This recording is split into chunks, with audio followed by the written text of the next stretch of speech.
Good morning, Moorhead and Fargo and West Fargo.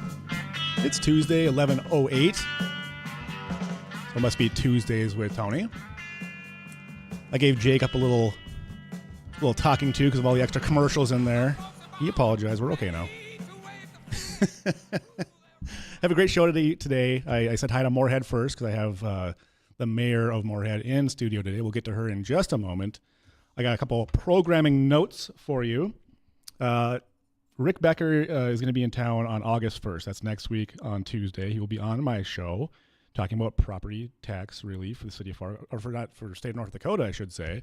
Initiated measure where you're going to be able to vote. In order to get that measure on the ballot, people need to sign the petitions. So that'll be an opportunity when Rick is in town. He'll have an event at the main library in downtown Fargo from about 1 to 5. And then he'll be at a URC meeting after that.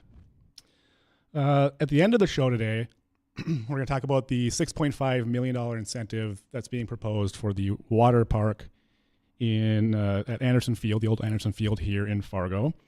I have my opinions on it. I'm happy to hear yours. You can call into the show at any time, 701-293-9000. Email studio at wdayradionow.com.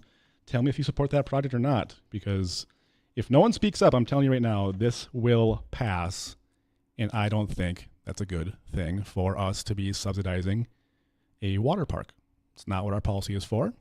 It's for blighted areas, and it's for development. It used to be for the creating jobs is what it used to be for, and we've strayed away from that in a mighty way here in the city of Fargo.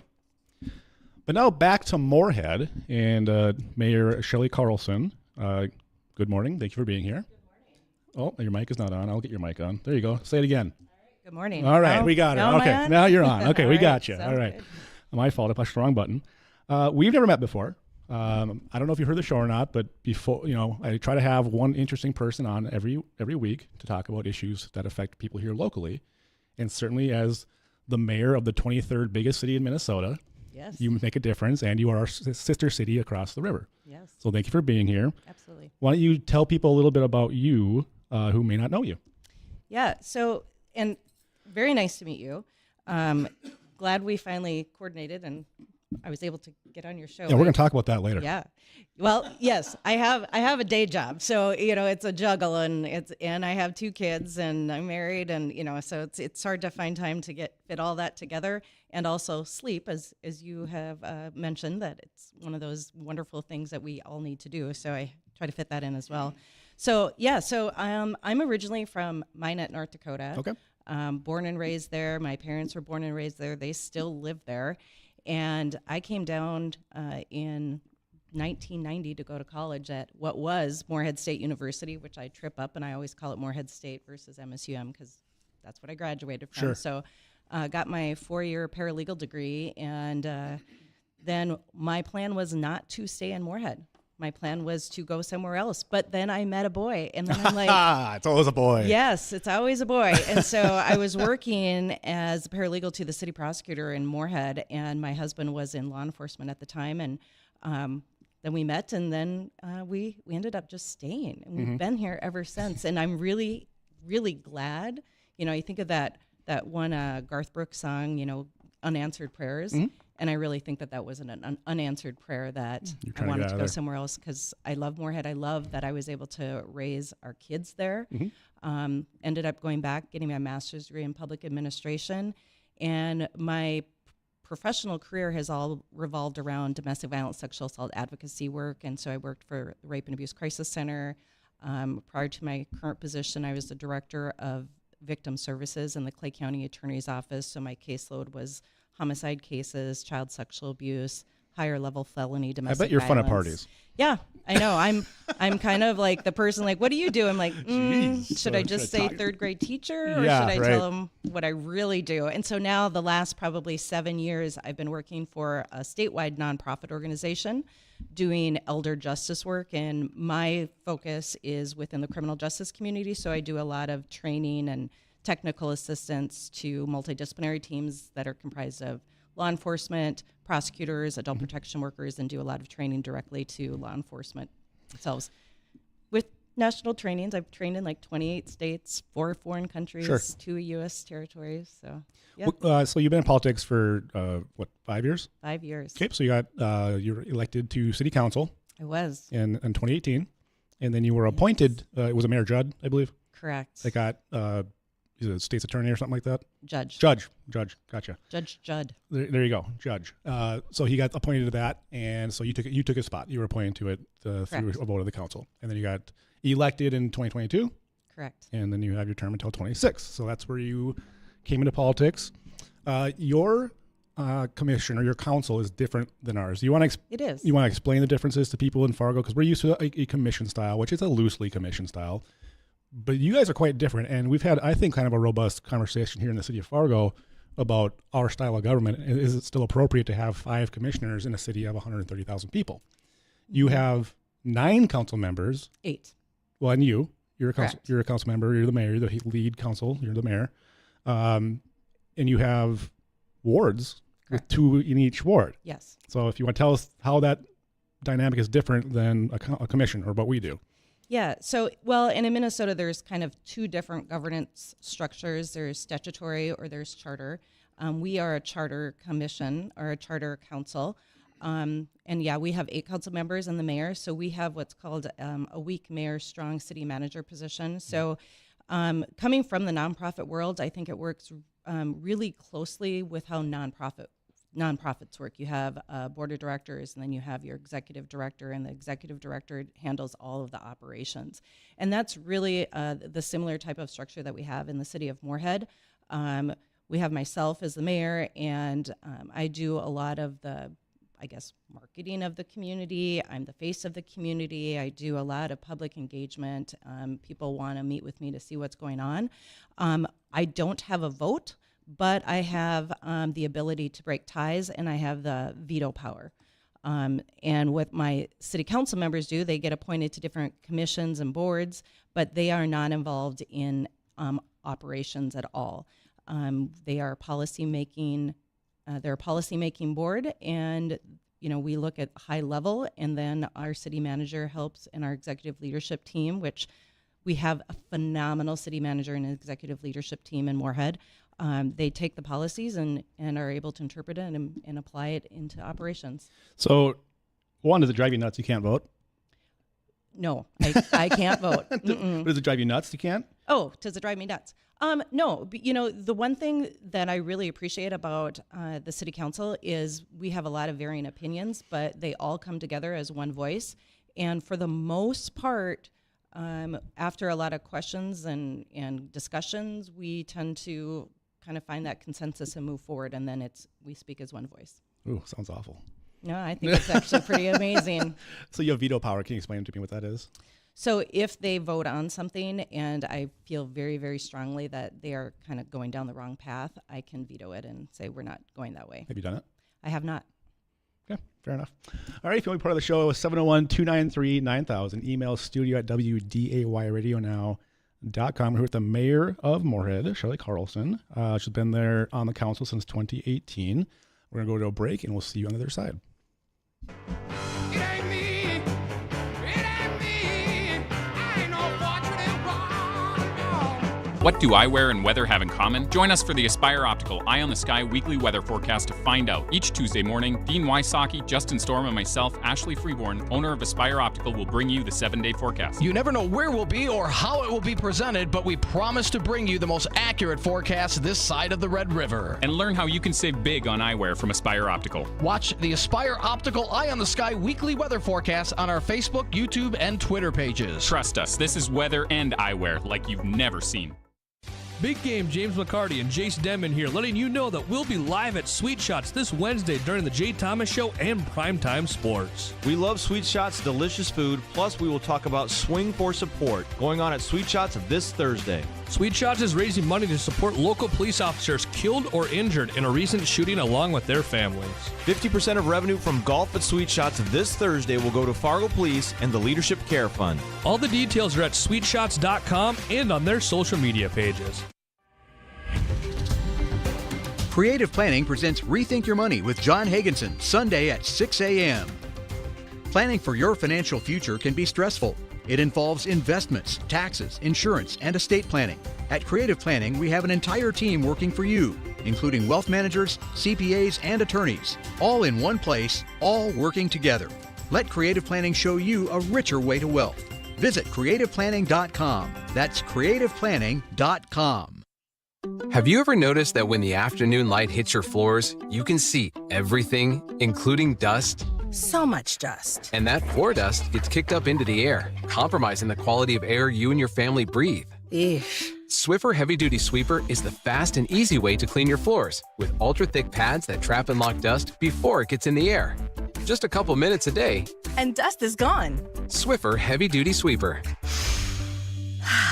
Proud partner of the American Lung Association. Yeah, I'm so stressed. Our business is growing. We've got people all over now. Ooma. What is that? Meditation? I'm recommending the Ooma cloud phone system with auto attendant and more than 50 features. Ooma? Yep, switching to Ooma is a cinch. Just $24.95 per month per user, plus taxes and fees. Ooma. Now you're feeling it. Find small business calm at ooma.com/radio. That's OOMA.com/radio. You could throw your flip-flop at a bug. Ew, a bug, get it. But the chances of actually hitting it Over there. are statistically It's still alive.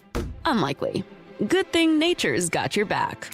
Stem bug killers combine powerful active ingredients found in plants, like lemongrass and geraniol, and scientifically engineer them into effective bug-fighting formulas, safe for use as directed around people, pets, and throughout the home. Stem, rooted in nature, optimized by science.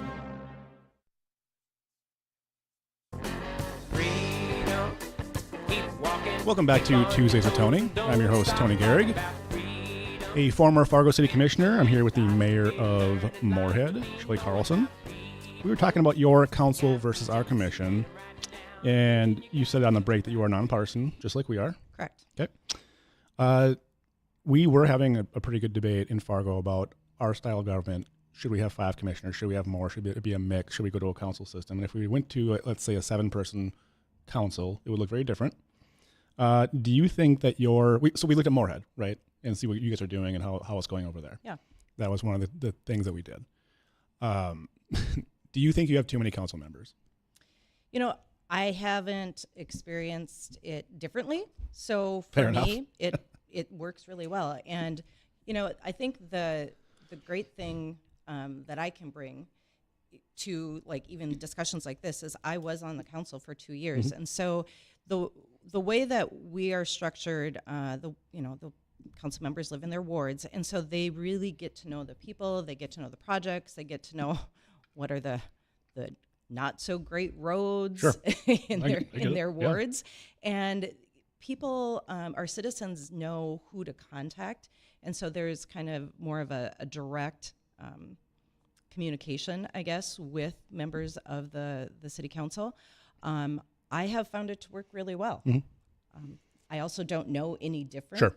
And so, you know, if you contact one and you can't get a hold of that one, you contact your other ward council member, and then they bring it, and we have fuller, more robust discussions as a whole council. And Sure.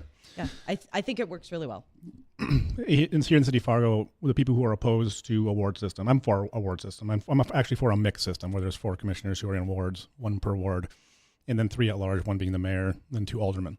That's how most cities of Fargo size do their government. It's very, very rare to have 5 people run a city of our size. Their argument was that when you have wards, just like you said, the people tend to only care about their ward. And that's an exaggeration of what you said, but that's what was being said when we were discussing that.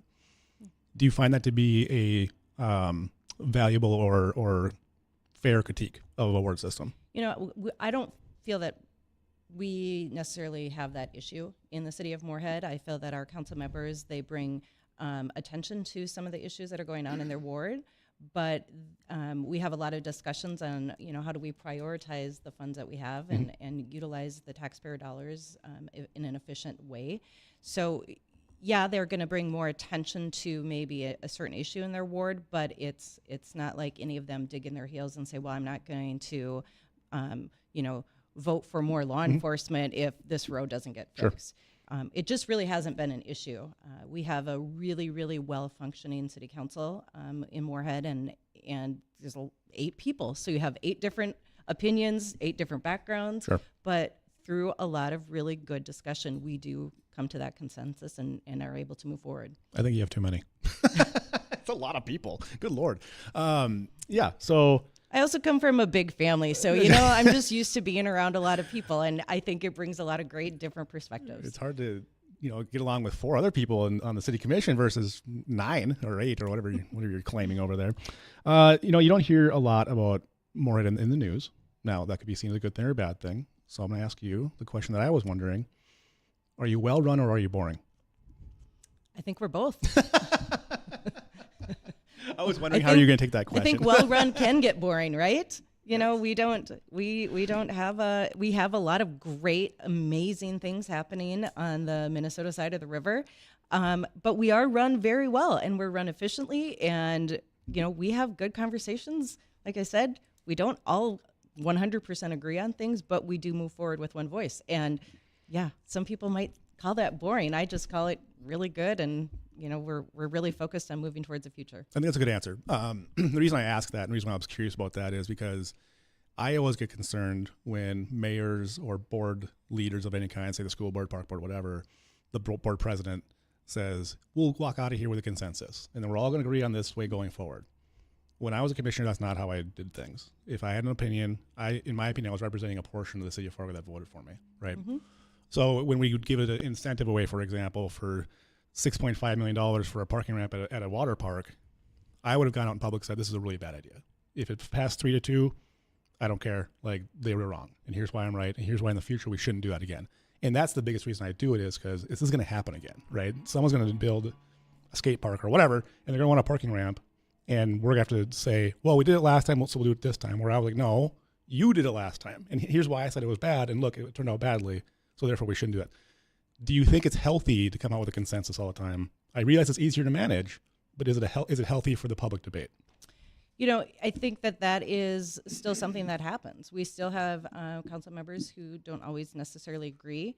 And when I say consensus, it's once a decision has been made, we move forward with that one voice, because it really doesn't help to continually be, the armchair quarterback on Monday and continually bring it up. We look at every issue as it comes, or every challenge that comes as this is a new one. There could be new opportunities that have been presented to us. There might be new programs, that the state has come out with that maybe 2 years ago when we had a project that those weren't available to us at the time.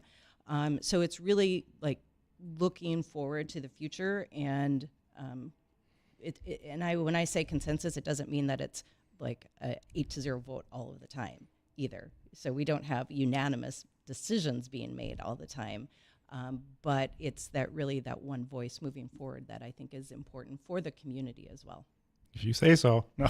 So I mean, that's fine. We disagree on that, and that's why democracy is a good thing. I think you have multiple voices saying maybe the same thing in different ways. All right, we have a few minutes here left before we have to go to break. Do you and your council talk often about the competition between Fargo and Moorhead? And I don't mean that in a negative way. I mean more so, hey, we're obviously fighting over the same residents. You want people to move to your town. We want them to move to ours. You want business to go to your downtown or wherever, and we want them to come to ours, right? Do you often have conversations, whether it's public or private, about, hey, Fargo's doing this, maybe we should look at that, or we're doing this better than Fargo's, keep doing this thing? Is that an often conversation for you guys? That's one that I get asked about a lot, Mm-hmm. but I don't really participate in the contrast and compare game. I really focus on my That's like my next 3 questions. Yeah, well, then we just got to skip those and get down to like talking about some of the great things that are happening. We just want to compete on our own merits, and so we really focus on what we're able to do in our community, and focus on what our citizens want from us. And believe me, that takes up enough of my time. So I don't spend a whole lot of time comparing what does Fargo do, what is West Fargo doing, what is Horace doing. I'm really focused on my community. Okay, we'll go to break here in a little bit. My next 2 questions are revolving around incentive specials and I guess property taxes. Well, I talked about at the beginning of the show, Rick Becker coming on. We're going to have initiate a measure where North Dakota may no longer have property taxes. And I think that very much affects you as well, because you have property taxes and you have to compete with us to get folks. So I'm going to ask you about that. You can choose to not answer if you don't want to. So I will give you that opportunity to answer that question. And if you want to ask the mayor of Moorhead a question as well, 701-293-9000, studio at WDAYradionow.com. Tony Gehrig on Tuesdays with Tony.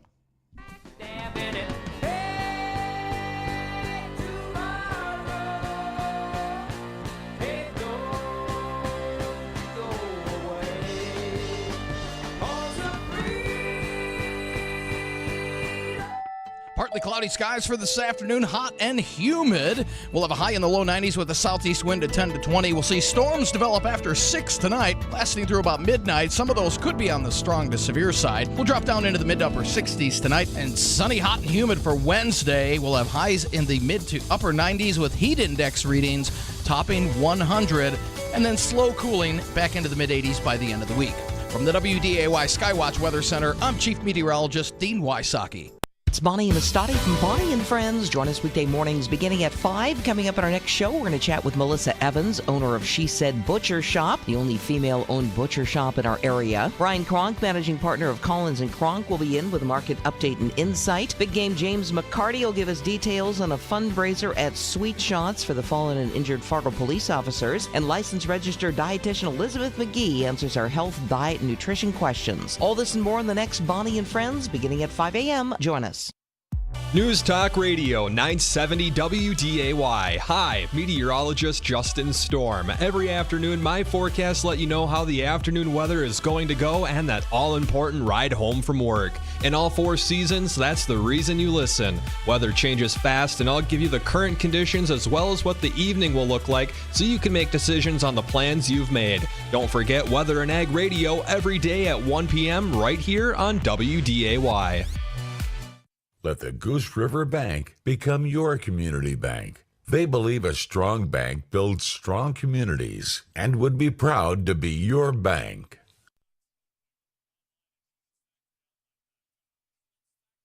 Strike averted. The Teamsters Union, representing more than 340,000 UPS union members, announcing they've reached a tentative contract deal with UPS. That agreement includes higher wages and improved benefits.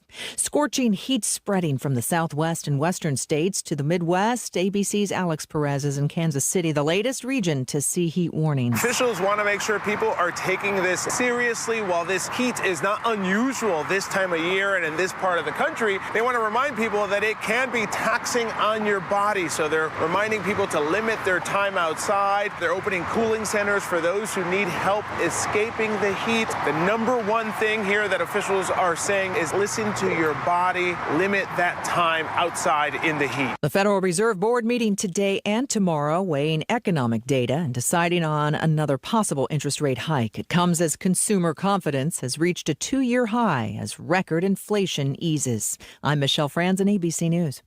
From breaking news, pretty good sources that we have who are telling us several officers have been shot here. Weather to sports. We got a severe thunderstorm pushing over Fargo right now. It's very excessive, heavy rain. WDAY Radio is here when you need us. Just a sign that does not look good. Police officers standing just outside the emergency room entrance. When you need it, WDAY Radio has it now. AM 970, FM 93.1, and online at WDAYradionow.com.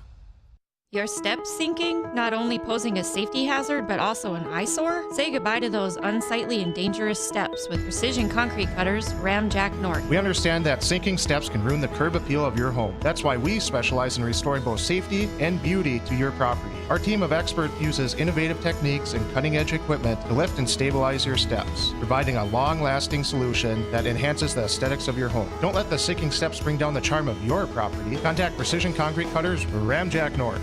Lakeland General Store, your one-stop shop for all those must-haves. From gas and groceries to snacks and fishing gear, live bait, plus Lakeland clothing. They have it all. Lakeland General Store carries the area's best selection of true value hardware, home and garden products, and sporting goods. Crush your project goals with Lakeland's large variety of rentals. And don't forget flow docks and lifts. If you need it, stop by Lakeland, the absolutely everything store at the junction of Highway 59 and 34 in Dunvilla. Visit online, lakelandgeneralstore.com. Your wellness is within reach with Hot Spring Spas and Pool Tables too. Enjoy every day made better with a Hot Spring Spa, in stock and ready to deliver today. For less than $99 per month, you can be physically better below the water, mentally better above the water, and relationally better beyond the water. Stop thinking about it and just do it. You'll be glad you did. Already have a hot tub? Trade up to a new saltwater hot tub and receive an extra $1,500. Wellness, every day made better. Hot Spring Spas and Pool Tables too. West Fargo, Grand Forks, Bismarck. Hey, this is Shane with Irie Insurance. Summertimes means going for boat rides, camping in your RV, and swimming in your backyard pool. But unfortunately, these activities lead to increased risks. And let's face it, accidents happen. Having the proper insurance can protect you from theft, damage, liability, and more. Let Irie Insurance take care of your summer risks so you can spend your time with more important things like finally hitting that perfect cannonball. To find a location near you, visit us at IrieInsurance.com. Welcome back to Tuesdays with Tony. It's my last segment with the mayor of Moorhead, Shelley Carlson. So let's get right to it. If you want to be part of the show, 701-293-9000. Email studio@WDAYradionow.com. Deborah is on the phone for the mayor. Go ahead, Deborah. Deborah, you there? Last chance, Deborah. I'm here. Okay, go ahead. You got me now? I got you. Okay.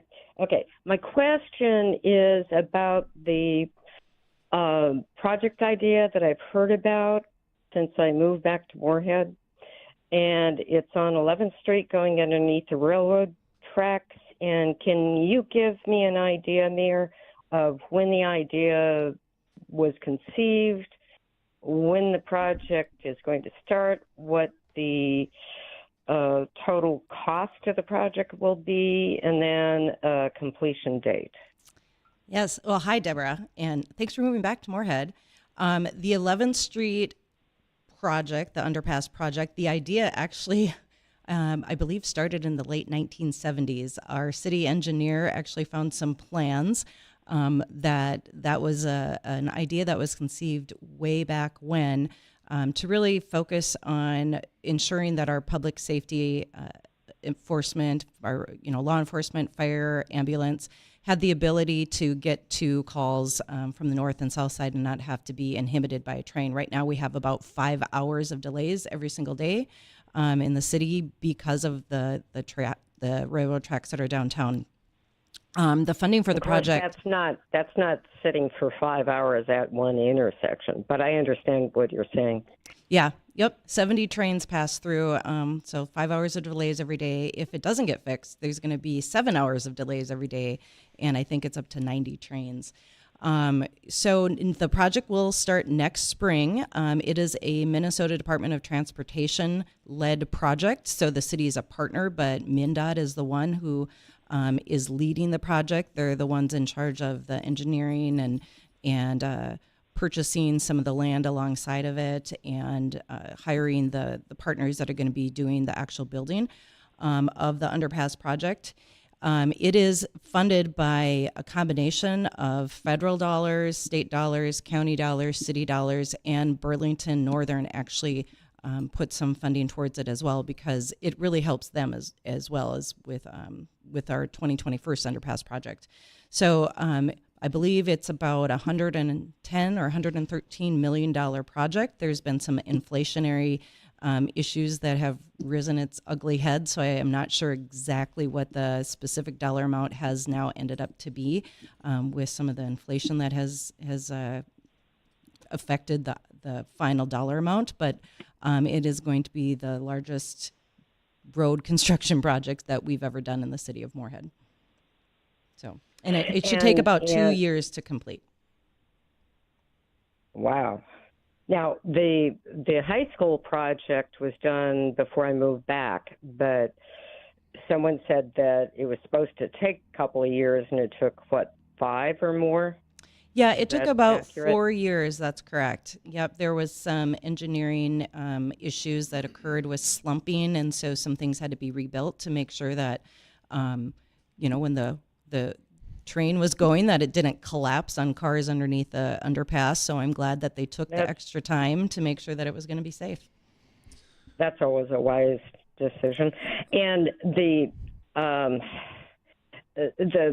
road the work that's been done in this immediate area. I'm on 11th Street and 2nd Avenue, and there are homes that were occupied that have had no access to 11th Street now for months. There's a project behind Hornbacher's, the big supermarket, that emits awful odors. That's been there for months. There's road work on Main Street. All right, Deborah, let's ask the question so we can move on. Ask the question so we can. Well, I'm looking at how long whatever work is being done that relative to the proposal they're de minimis, and yet the disruption has lasted the entire summer. Okay, Deborah, I think we understand. Thank you for calling, and we'll let the mayor respond. Yeah, so the project that is happening right now around the Hornbachers area, those have been part of our capital improvement projects. Those roads needed to be redone, and I believe there is some coordination with Moorhead Public Service to fix some of the water main structures that are underneath the road. So it's really good to coordinate it with MPS and the city of Moorhead, so we're only tearing up the road one time. All right, thanks again, Deborah. Appreciate it. Mayor, we only have 5-6 minutes left here, so I want to ask just a couple rapids, and then we'll let you talk about all the happy things happening there in Moorhead. So Rick Becker will be here on next week, talk about the proposal to end property taxes in North Dakota. Is that a concern for a border city like Moorhead? You know, we haven't had that discussion in Moorhead as far as, what we would be looking at or doing as far as property taxes if that occurred in North Dakota. I think our property taxes are pretty low in comparison to most other communities. So that's kind of where we're at with that. Fair enough. When I was commissioner, I put forward an idea to end special assessments. The other communities around Fargo balked at that. They didn't like that idea because I think it's clear that special assessments can affect your home in a dramatic way. It did on North Broadway. It has for new home buyers. They can have $70,000, $100,000+ if depending on the size of your lot. I understand that Moorhead does special assessments a little bit different than Fargo, but you do special assess new homes, correct? Correct. In a very similar way. Would ending special assessments in your community give you a leg up on Fargo and other communities about getting more people and more businesses to your community? You know, again, we really haven't had that conversation. And I should say with our new homes, we do have a 2-year property tax abatement. That is something that is not capped. It's my understanding that it is capped in Fargo and West Fargo. $150,000, yep. Yep, and it's not capped at all in the city of Moorhead, so it doesn't matter what size house you built or what the price point is. You get that 2 year, and it's automatic. It's an automatic rebate. With property or with special assessments, I should say, in the state of Minnesota, you cannot assess the entire city. How it works is, like for our 2021 underpass project, we went as large as we could to have as many people contribute, but 80% of it is paid for by state and local taxes or state and local funding. The property owners 20%, and so we never go more than that 20% that is specially assessed to homeowners on existing infrastructure. Correct. Yeah, because I think it's 100% for new homes, right? So when the road goes in, the sidewalk goes in, the streetlights go in. Yeah, but we do have some programs that it's the same as Fargo. that. I'm not beating you up. It's the same as Fargo. So I think you should end special assessments, and I think that would help your community. Okay. Tell us about some of the great things that are happening there in the city of Moorhead, and then we'll wrap it up with the mayor of Moorhead. Well, I think one of the biggest great projects that is happening right now is we are redeveloping our downtown. It's not very often that you have, or a community has an opportunity to redevelop 17 acres of their downtown. Basically, we are rebuilding our downtown, and we're going to be able to make it a very cohesive looking and one that incorporates green spaces throughout. It's not going to be kind of this hodgepodge of buildings. So it's going to be. Talking about Fargo? I'm just saying that this is how we're working on it in Moorhead.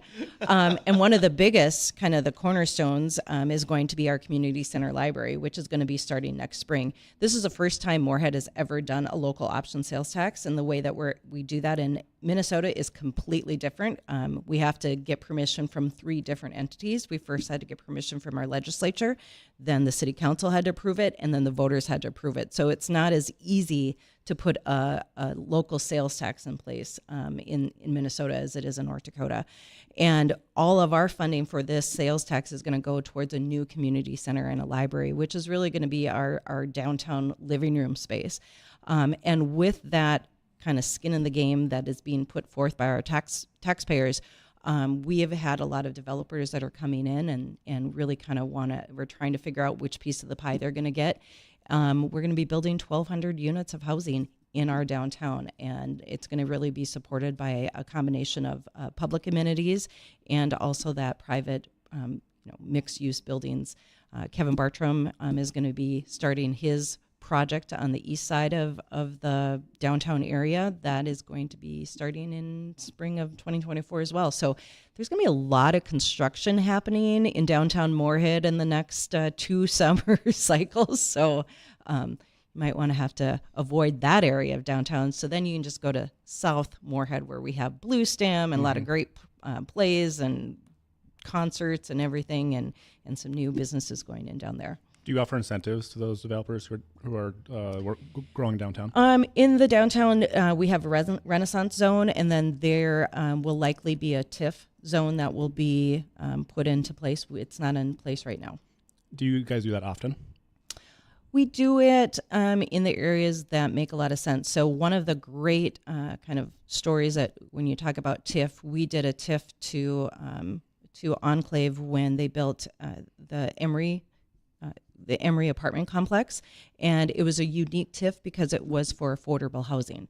And so there are a number of units in there that that individuals who don't make that higher living wage that they were able to get in, and affordable housing is one of those elements that we are looking at as far as workforce development. People need to be able to live in a place that's affordable to them, and so that was a unique TIF that we were able to put into place. And so looking at some of those types of projects throughout our community to really help with gaining that affordable housing. Yeah, and when I was commissioner, I got a rap for being against all incentives, and I'm not. I understand them for a specific reasons in time and scope. And if you can give that to people and say, here's what we're trying to do, and we're just going to do this, and we'll vote on each one in particular, and we'll have a goal, then I think you're okay. And I understand what you're doing in your downtown. There is blight. There's empty buildings. There's things that you can improve. You have, your shopping center and things like that. You're trying to improve. You can do something different. So I think that it makes sense for a lot of people. So, well, and Enclave also is building some apartments where the old hotel was in the south side. That swimming pool in that hotel never was drained and had been sitting there for 15 years. Nice. Yeah, lovely. They keep saying, do you want to see the pictures, Mayor Carlson? I'm like, nope, I'm good. I'm really good with that. We have a phone call from Craig if you want to take another phone call. Okay. Okay, he wants to talk about a new building in Moorhead, still not open. Mayor, you do a great job. My question is, just east of the Sunset Bowling Alley is about a 27-plex that broke ground 3 years ago. I understand it's partly funded publicly. It still isn't open for rent, and it looks like it's done. Do you know anything about what is the delay? What's going on there? I don't know what the delay is on that one, but I will certainly find out. And if you leave your phone number for me, we can get back to you on that. I'll send you a message. All right. I'll send you an email. Thank you. Yep. Thanks, Craig. All right, Mayor, let's wrap it up. You got 200 acres somewhere that's open. What are you going to do with that? Yes, we have 200 acres. More TIFs and shovel-ready site.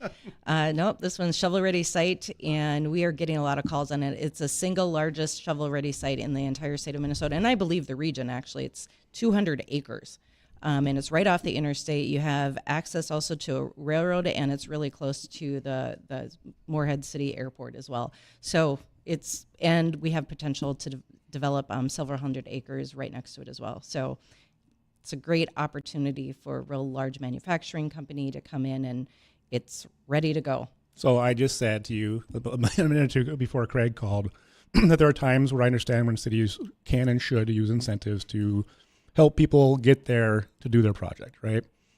On an area like this, do you suppose that a TIF or a pilot or whatever would be required to get people to? We have not talked about doing a TIF to the Macara shovel-ready acres. No. That's good. I think that's the right move. All right, Mayor, I do appreciate you coming on.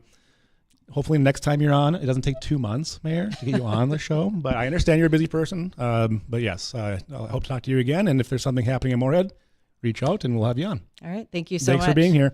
All right, folks, one more segment at the end here of Tuesdays with Tony. I'm going to be talking about the $6.5 million incentive, not for a water park, but for a parking ramp at the water park on the other side of the break. You can be part of the show, 701-293-9000. Email studio@wdayradionow.com.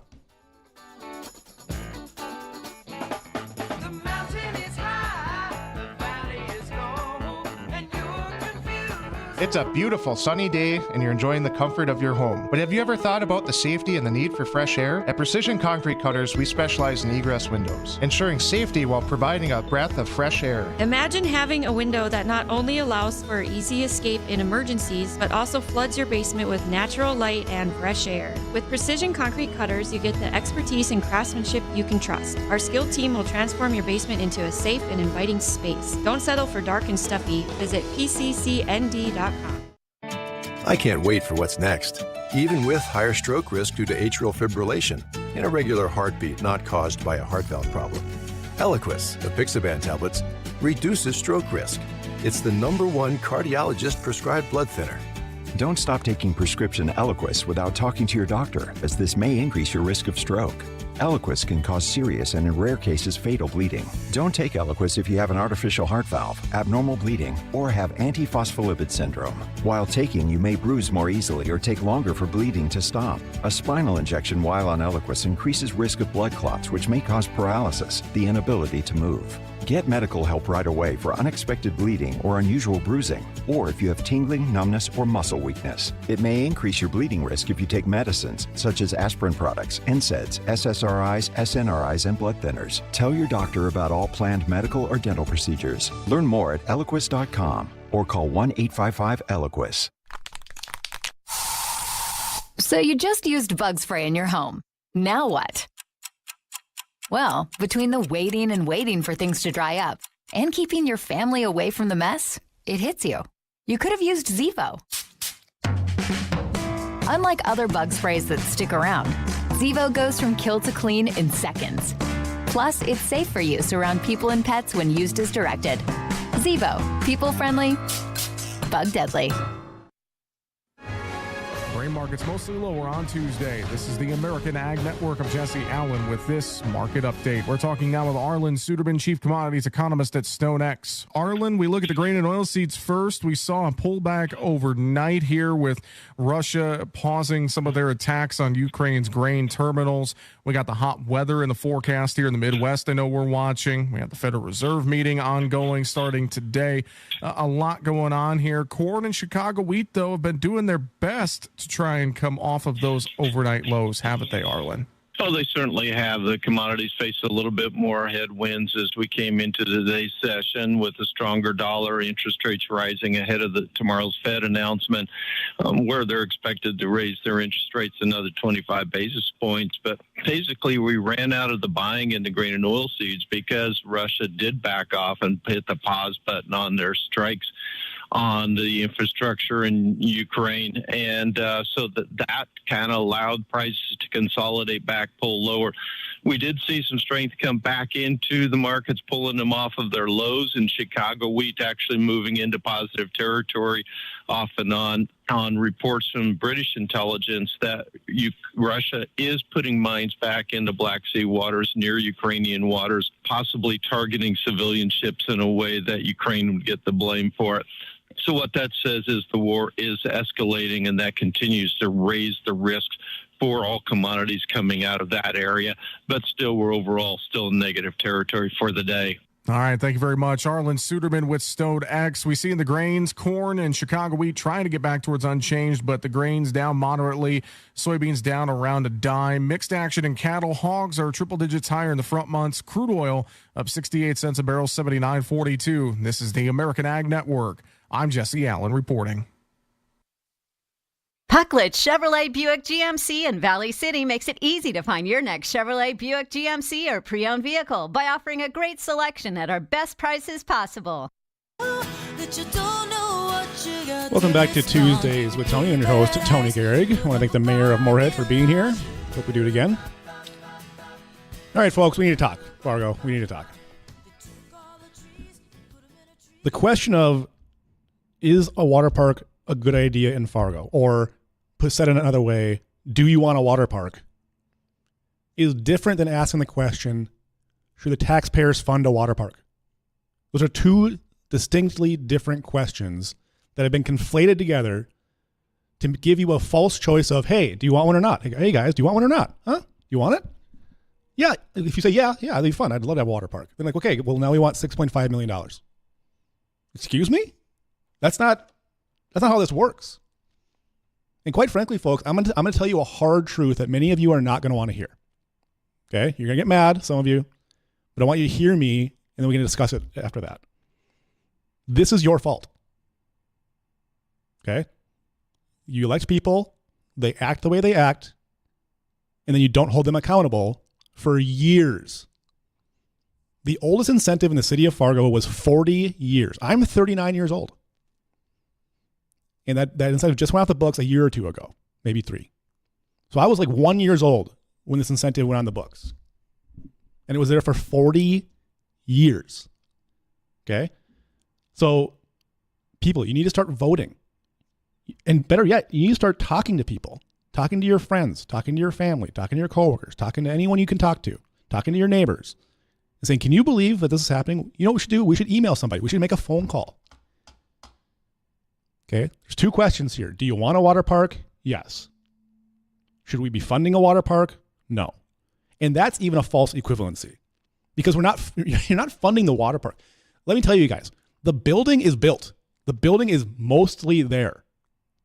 You're not funding the water park. You're not giving $6.5 million to the water park. You're giving $6.5 million to the parking ramp at the water park. Right now we have a downtown parking ramp we're funding. We want to fund an airport parking lot for $50 million. And now we're going to put $6.5 million to a parking ramp in the middle of Fargo, Anderson Field, where there's plenty of space for parking, by the way. We're spending like $100 million in like this year on parking ramps. Do you know our general fund budget is like $115 million? The general fund budget funds pretty much everything. Cops, wages, new cars, new fire trucks. General fund, generally for funding stuff. And they're talking about hundreds of, tens, at least dozens of millions of dollars for parking ramps. This is insanity. And to John Strand's point and Arlette Preston, to their credit, at the meeting, they said, no, this is not part of our policy. Our policy for incentives was never meant to fund water parking. Okay? Never meant for that. And in fact, our policy, if it was followed properly, would not have funded Block 9 to the tune of $30+ million. Do you know we gave $30 million to Block 9? Okay, our policy stated that you do not fund shopping, hotels, or office space with incentives. What's Block 9? It's all those things. That's all it is. And a restaurant. It's all those things. So what they do, they change the policy, and then they voted for it. And that's what's going to happen here, unless you watch them and talk to them and say, don't you dare. The current policy says, no, you do not fund this. And John Strand was absolutely right to say that. Okay? So if you're not watching, you're not looking, they're going to change the rules.